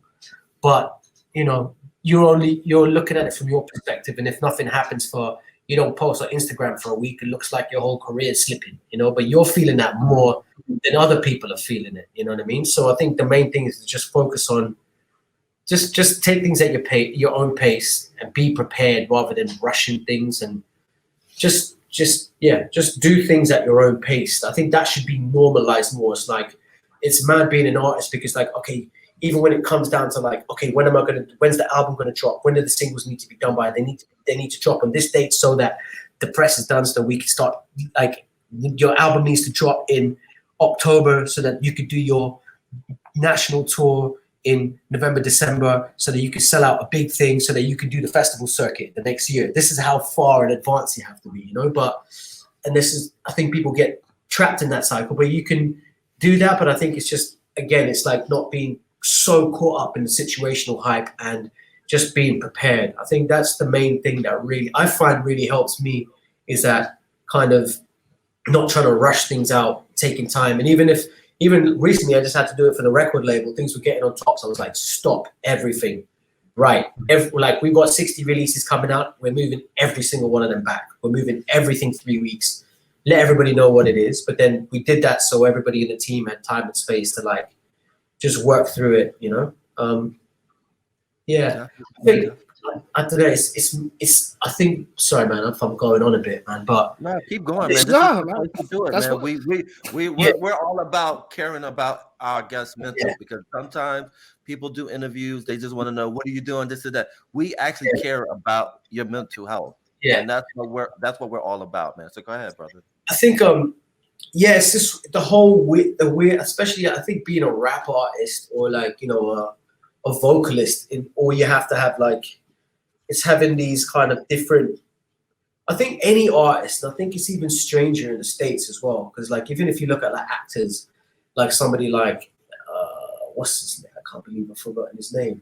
What's his name? The dude in Titanic, Leo. What's his name? Leonardo DiCaprio. Yeah. There come like his name just skipped away. Like even if you look at somebody like him, he's got like, because I know like he has like his own family persona, right? Then he's got his wider circle persona. Then he's got his like public Leonardo DiCaprio TV persona. And then he's got like his going out persona and press persona. Then he has his online persona, and then he goes and acts as well. So this is like 4, 5, 6 different personas he has to manage. But at that level, but I think it's kind of, it's a little bit strange when it's like, and I think a lot of the people, kind of the artists who are kind of in the hip hop sphere, because there's a lot of, we have a kind of strange thing where it's like you have your rap personality on track, and then you have your real life, who you are, and then but the thing is on track you have to be real and authentic, but at the same time it's like an amplification and a big imagined version. Do you know what I mean? It's like your imagination which you're putting out, but it's got to be real and all of that stuff. So there's already that dichotomy, but then being in a situation where you have to be a public persona all the time, I think a lot of artists struggle with that, and I find I was struggling with that as well, because like even when I had to set up my own personal Foreign Beggars my own pub on Instagram, I was like, what? So every day I got to post a picture of me sitting here, I'm doing this, you know what I mean? It's all a bit weird. So that was another thing for me to be able to remove my super personal life from, you know, the Instagram, and actually create this world that's here. It's still me, it's still everything I'm doing, it's still my messaging, and it gets through. But at the same time, I feel like there's a bit more of a protection where, like, actually, I mean, I'm kind of on the line because I still talk my shit and say whatever. It's still very much me talking. So, but yeah, I think it's just another medium for artistic expression. You know what I mean? And I think rather than it being a purely egotistical or a promotional tool type of thing, maybe do something where it's like it's just the way that everybody's attention span is now. It's like, even if I dropped a classic album tomorrow, you know, everyone's going to listen to it, give it their listen critiques. And then in 3 weeks time, all the listens are going to drop off and there's going to be another one. So it's the way that you have to do everything now is just drip feed. And it's like, just making sure that all the stuff that you're drip feeding is just the shit, you know, and it doesn't, you know, if it's crazy now, because I could just turn my Instagram live on and paint myself blue, do a mad freestyle, and that will fly. And I can put a track on featuring so-and-so, produced by so-and-so, and spend another £2,000 on a promo campaign and this and that, and put it out. And it won't like do the same thing as a freestyle might do. So it's kind of finding that balance with everything. I'm not saying cheapen your art needs to be as beautiful and rich as you can make it, but understanding that there's other things that hit. Like, for example, like look at TikTok for me now. I'm like another one. I've been here since MySpace, bro. I did the whole of MySpace. I did the whole even Instagram, we came to it late, you know? So in this situation where like, I'm like, okay, cool. It's not that easy. It's not that like painting yourself blue just to do TikToks. It's like, come on now. Like, yeah. So yeah, but then again, it's like, you know, just the stuff that's there at your disposal that kind of enables you to communicate the message and set speed with. And you know, if I don't put this stuff out and it's there, I'm not gonna. But the beautiful thing about social media things is it helps you find the people that you want to connect with and you care about. Like when I've stepped into this realm of embracing my heritage and showing that and doing it and representing the other cultures that I love, whether it's drum and bass or 140 or grime or dubstep, like I've really connected with a lot of the people, whether it's the artists or people who have a similar passion for it, and discovered so many sick heads that like I just have this new wealth of network of amazing people all over the world that we can collaborate and connect with. Like, you know, the same with it. It's like that hip hop mentality of like being like in 95, I'm a graffiti writer or you know, you can go to any city and find who you need to find, whether you speak the language or not, and you're in, you know? So that's a beautiful thing about Instagram. And I feel like this whole online thing that we have has been really beautiful for the fact that we've been stuck in our yard. So it's like, because I was kind of so prepared before, it means I haven't had to stop. I'm just keeping it moving, you know? I'm getting bored now. I'm getting antsy. I need to go to some parties. But I think we all are. You ain't the only one feeling that pinch, bro. Like it's mad because even with me doing Metro Fest, like it's my first gig in a while, and I only generally do 1 or 2 per year, anyways. But compared to what I used to be by being a radio, but even I'm gassed for. I don't know how I'm going to be or how I'm going to act at all. You know, it's just because you're just so now we've been so used to this level of things, but taking away from what. Yeah, exactly. Yeah, bro. Don't tempt me. Don't tempt me. King Crusoe needs to stay behind closed doors. That's my other persona. That's what I'm gonna say. You don't want to meet that person. But I definitely take away from what you're saying in the case of taking pace, because yes, you're right, especially when you're trying to do a lot. Like even for instance, as you mentioned with, you know, foreign currency, it's like you've got quite a few artists already. They are all super talented, but you know, thanks to the internet and such, now I believe you've got people that are dotted all over the world basically in order to make this whole thing, you know, work. But how are they finding the whole experience, and you as well? Because I mean, I know you've touched on it a bit lightly, but you know, you're now individual artist, but then now also you're the head of, you know, this incredible label with some serious talent. I think for me, the way that I've come into it is like having worked with so many different labels and situations. I know when I felt buoyed off. I know when I felt like my shit wasn't looked after properly. So for me, in this perspective of being like a creative director or A&R at a label, it's like there's 3 things which are really important. One is how we service the artists and how we communicate with them. And a lot, you know, there's so many different types of artists. Some people have never put a track out in their life. We've got some veterans. So just making sure that everything is transparent, they understand everything, and we're there to support them, and they know that they've got everything they need in a timely manner, and they know when they, you know, just basically servicing the artists properly. Then there's service in the industry, so making sure that we're hitting up, you know, all the DJs, all the press, everybody who needs to get this information, and doing that in a professional manner. But then there's also servicing, you know, finding the fans and servicing the supporters out there. Starting from scratch is really difficult. And that's kind of another thing why, also because I've noticed there's a wealth of beautiful artists, so I don't feel like getting the right type of platform.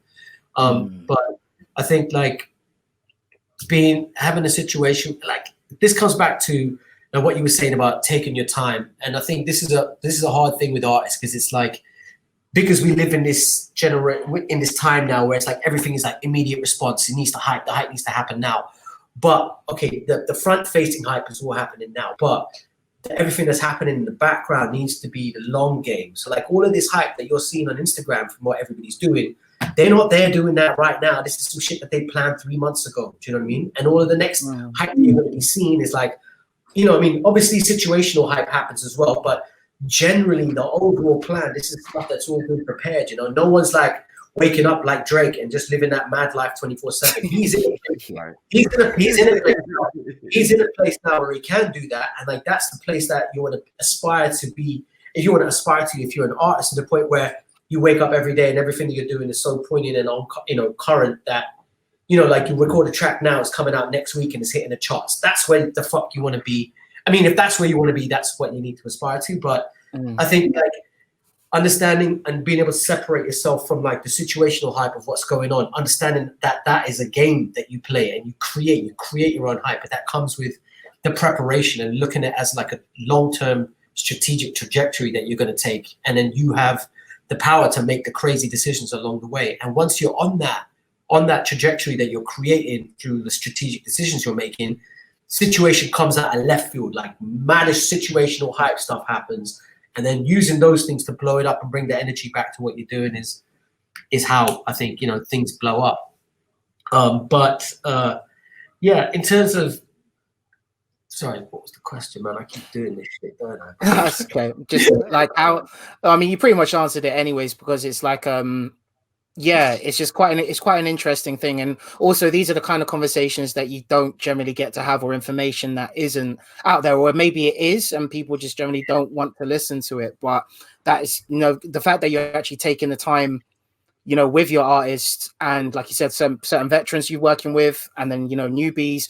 But yeah, man, I'm not gonna lie, I'm gassed. Like I've 100% followed your playlist because for both of them, because I'm looking forward to seeing, you know, what's kind of coming out. So we'll move on a bit to, you know, your all on Black EP, which you've just released. Well, you've released not too long ago anyways.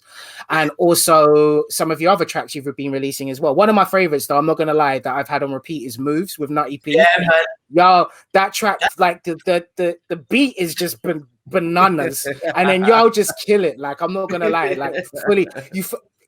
Everyone, I'm a music man, so you can see how excited I get. Bruh, Moves is crazy, and the DMB remix is on All on Black as well. Just brava. Yeah, Moves, man, I love that tune, bro. Like again, see that tune there. Like we made that tune like what, 2.5 years ago, and Nutty was actually going to release that one on Smiler's label, but things just got like, I don't know, they just didn't quite materialize. So I was like, let me put this out as, you know, as a collab joint. And again, I think it just comes down to just being prepared, man. Just loving what you do, doing it regularly, so you don't have to be clutching at straws when the time comes, you know. So yeah, man, I feel like this situation, this label is a dream come true for me, to be in a situation where I can, all the sick people that I've met throughout my life doing Foreign Beggars over the last 20 years, and finally being in a situation, having some kind of like, I don't want to say clout because I fucking hate that word, but you know, just having, you know, being recognized for the work that I've done, that when I go into a conversation with people, you know, it's not like me cold calling. It's like they know that I'm serious about what I'm talking about. Being in that situation and actually turning around to like, one of my big agendas with the label is for all of these incredible like South Asian artists who are falling between the cracks. It's like not even necessarily them. There's like loads of sick artists who are just not geographically in the right place to just kind of get into that. There's not a scene around them, so they aren't getting recognized and popping off. And, you know, just to be able to put them on and create a platform where everybody's, you know, all of these kind of like outsiders are kind of come together and we're building our own platform and network. It's like, because we started from scratch and loads of the new artists started from scratch, and we started in the pandemic and we started with no money, it's a little bit difficult, but the way that we're doing it and relying on like the consistency and the organic growth and the quality of the product, you know, it's a grind, but you know, as we build our relationships and as we keep delivering, I think, you know, want to become like a household situation where, you know, people know to come to us for good music, or artists know that they can come to us and have their shit represented properly and shown to a whole new selection of people that might not have, you know, had access to it. No, that's hard still. So, but yeah, so for anyone, just make sure you can get on Bandcamp. It's on all streaming platforms. Real 100. I'm sorry. No. I've got other questions. I've got two things to finish off that are even music related. But please continue. Okay, it's music related. Again, talking about the track "Breathe." I love "Breathe." You know, you Sonny Jim produced it, which I'm a big fan of Sonny Jim. He's fire. So can you talk about that track "Breathe"? Oh man, yeah, I think I wanted to do something because like all the stuff that I'd come out with out the gate, I just kind of went into classic rapper eat everybody mode, you know. So like, yo, leave, yeah, you know. So when it came to Breathe, I was like, oh, okay, I need like this, like Sonny and Vin, I've been speaking to them about this project, and it's cool because they're Indian bros as well. So I'm like, see them tapping into the old samples and flexing. I was like, have you? Because I mean, they haven't only been doing it with Indian music, but I was like, have you guys been doing it? And they're like, yeah, we got a little beat tape for you. So, and then I heard the beat, and I was like, yo. But you know, the way the beat is kind of mellow, hypnotic, but it's kind of fast paced, but slow. It's like weird. It kind of reminds me of like the old Looney Tunes, like, you know, like Dumbo. It's kind of got that weird like safari kind of like night train kind of vibe, you know. So I don't know, like, so when I approached that one, it was just I just wanted to kind of just, I don't know, it's just it just came out really. The chorus, I can't remember where I was when I wrote that. Like, this is a new thing. Like, back in the day, I used to remember exact time, place of all my verses. Now it's like, it's a mystical haze. I don't know where I've written things. But yeah, it just felt really natural. And it's the kind of first, it just kind of came out. Like, I don't know, like the way that I write, I just get flashes of inspiration and then I just go with it. So, it's nice. I kind of got to talk my shit and kind of give my perspective on it without being preachy, and it was more vibey and a bit more relaxed, but still got the message there. You definitely had the message out, and it's definitely I had nada. I had to bring that out. That's one of my favorite joints right there. Thank you, bro. I'm just grateful that people listen to the shit, man. It's like there's so many people doing so many things, you know. So to know that it's actually hitting people and connecting is like that's a big thing for me, man. Yeah, no, I gotta say I did enjoy that. That and Stasis as well. Is hard, very like wickedly hard. And it's like I guess the other thing as well is because you're, as you've mentioned before, you don't have the interest of wanting to go that kind of celebrity based route. Your still core is listening and enjoying the actual music, and the visuals definitely do help. And like, I just can't thank you enough for that, bro. To be really honest with you. But also I'm actually interested because you had you created the Brapp App, I believe. Did you see an increase? Did you see an increase during this whole plan or pandemic? Because I know people get funny about that, but I can't take credit entirely for creating Brapp. Brapp was like my brother Nicky and my brother Event Rad. So there was a team of 4 of us on it, and like my bro came up with the idea, and then we just worked on it and built it together. And kind of like, because I've kind of like helped them with like the real world integration of it. What's whack, what's not whack, you know, what's going to run in terms of getting people to do things. Where is it like, you know, this is my bro comes at it from a very like tech company perspective. I'm coming at like a hip hop culture angle. Where's the line here? How's it elevating? How's it not like using, you know what I mean? Like, and where is it? This is relevant, you know what I mean? So all of that kind of stuff is very important. But like, bro, it got to the point where like we got to about 44,000 subscribers on the app. But for the last 2 years, we were trying to raise the funds for it. So we done our first round, got it to where it was. But then for the last 2 years, we'd run out of money. So we were just paying for it out of our own pocket.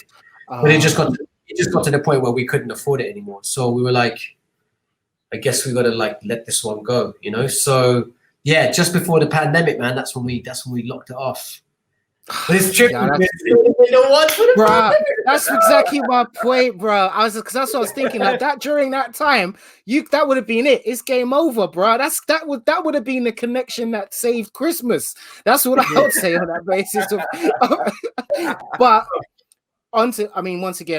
there's loads of things. I mean, I could have started this whole podcast thing a lot earlier as well, so I've been told. But we move as we need to move in decisions. So we're gonna finish it off on an interesting one and a very beautiful, heartfelt project. Chop it up, man. Well, as calling it the Yeh Yeh Project, no pun intended. But yeah. Bro, man, like you have. How did this all come about? What made you say? I know because you already got. You mentioned with your heritage, and it's obviously come across in your music, so it's a given. But this is big, man. Like for real. Yeah, I mean, just wanted to give back at some point, you know. I mean, it's interesting because we've done so much as Foreign Beggars. We've done different charity things, but because there was so many people in the group, there was like 4 of us in the group, plus management, plus tour manager. Even when we were like smashing it, we were still like on the breadline kind of thing. So it was kind of harder for us to really like, you know, we could do one-off things where we could raise funds and give it to a charity or something, but like I wasn't able to do something. And it kind of just got me thinking. I was like, with all of these fucking artists that I know, everyone's making mad money. What if everybody just gave like a little 1% of their show fee that came back, you know, whether it's £10 or £100, £1,000, whatever, like little 1% coming from everybody from a pool of 2,000 artists is something that would create a beautiful fund of money that we could do interesting things with. But in terms of like setting up a charity like that in the UK, so much complication, it just became really complicated, and it just got complicated. But then I met these guys from this thing called Drop for Drop, and what they do is they're kind of one of these NGOs that goes straight to the point. They're not one of these big kind of conglomerates that has all of this shit going on. So they do this thing where they identify places that don't have access to clean water, communities that are struggling because they don't have access to clean water. People have to walk 3-4 hours a day just to get it, and people are getting sick. So what you can do with them is just team up and raise funds or contribute towards building a single well at a time, which is about anywhere between £2,000 to £3,000. So, and as you can see here, like look at this, the Mayor of Tamil Nadu in India, right? It's a population of 5,421 people. Now that well there gives them clean water for free for the entire population for up to 10 years, right? And that's for what? £2,500? Do you know what I mean? So once I cut this, like, this is bro, I was like, come on, this is ridiculous. We need to do this. We need to do it. So by doing that and bringing like a well to their community, that immediately changes the whole health game. The fact that they have access to clean water, and also with all the women who have that much free time, who end up being the ones who have to go and collect the water and come back, they have like education programs and new business programs that they can teach them. And yeah, basically it's just ridiculous. Do you know what I'm saying? It's like, I've spent that much money on a flight to go somewhere, you know, because they needed me to go there for a show. You know what I mean? Like, I know people who spend that on a pair of crepes. So it's like, when it comes down to it, and actually being in a situation where I've got a big network and people care and people listen to me, it's like, it's almost like, it's like if you see somebody drop £20 on the floor, you saw them drop it. If you don't tell them, it's almost like, or if you pick it up, you know, it's not like you robbed it off of them, but if you don't give it back to them, that is your karma. So it's kind of like, what I saw it in my mind, not how easy, but like how much, like what, this is going to take me, what, half a day to get everybody to raise the funds to do this? Come on, man. Like, to change that many people's lives for 10 years, it's like, it's a no-brainer. And I'm not even trying to say it from like, oh, I could change everybody's life and all of that shit. It's like, the fact that you can, just do it, you know? Like, yeah, for real. Because like, I mean, the lives that you're literally physically changing. Because when I was going through this, and it was that fact that the women and children have to spend a majority of their time to fetch the water or looking for clean sources of water, and yet we out here just literally treating aqua, and I'm here being drinking water all through the show, and we get so used to just how fortunate we really are in those senses. And you're definitely right, £2,500 or even to £3,000. People are paying up for PlayStation 5s at this particular moment in time, but that's because of how it's been forced on. But what's really encouraging is that it now gives these people a chance to actually get above where that feeling that they've hit at this time. And that's for me, because I'm a creative, I'm a true creative, and there's nothing better than having other people creating and getting inspired. So it's like almost in just in talking for me from this angle, having that chance for them to discover themselves, it really gets my tingles. It's like, okay, I wonder what, once they're not having to chase water and they can focus on the things that they enjoy, what is this going to look like? Yeah, man. You know what I'm saying? Like it's a beautiful thing, man, because what you're doing is you're breaking those illusions of borders. You know, when you have humanity, that right there kind of, like I said, it tears down that the idea of borders, because as humans we create these borders, these separations between groups. But what you're doing is like, nah, forget that. Nah, if my fellow kin man is struggling or kin woman is struggling, I'm gonna help them. Yeah, man. That's big, man. You know what the interesting thing is that like so many people want to help, but they don't necessarily know exactly how. So if you set up a situation where they can, you know, a lot of people right now, if you said, oh, you could save somebody's life for 20 quid, they'll be like, yeah, how do I save their life? You know, so if you set up a situation where it's possible and easy and trustworthy and they can see the results, then people will help, you know, like, and it's not, there's no expectation. You can give 10p, you can give whatever you're comfortable with giving to get it done, you know, and it's like, yeah, it's cool. It's nice. It's like, I wouldn't say it's always rewarding, but it's like, I just, you know, it's just one of those things where like, you know, I don't like, you know, the level of the differences that we have and the I wouldn't say the injustices, but it's just the systems that we have that have marginalized people so far to the point where they have to like drink that kind of like well water with, you know what I mean? You know, do you imagine having to drink out of a stagnant pond as your everyday life? It's like, that does not work, you know? So, yeah. No, that's a beautiful thing, man. So, well, we're closing up for this one. Anything else you want to plug or to add at all there, PAV4N at all, or Ish? Any last questions or thoughts before we let you go? No, not is yours, sir. Go for it, man. I'm just glad to connect with you guys, man. I've been chatting for ages, bro. Like enough, bro. This is what we do. Like, look, this is what I do. I do this without recording. So, so for me, this is just like it's just yeah. For me right now, I think just like just follow up the label. Like if someone's reading this and they're interested, I think what's mad, if you like not even talking about me, but if you like an artist, just follow them on Spotify because that shit actually makes a difference to you hearing their music and them getting paid. So if you see their socials, follow them. But Spotify, if you see something on Bandcamp, buy it. You know, share the video because that's how artists are surviving right now, and that's what it is really. Okay, perfect. So thank you guys who are locked in. You can check him out on PAV4N.co as one of the websites, or 4N, so that's the number 4 currency.com. Check him out on social media, Instagram. Make sure you go like, comment, subscribe for our stuff as well. Go check out the All on Black EP and donate to the Yeh Yeh Project. And this has been another fantastic episode, I've got to say, of the High Creativity Podcast. Hopefully you can join us in the future for some updates or just swing through for a chat, man. So with that, we say peace, love, and all that good stuff. One.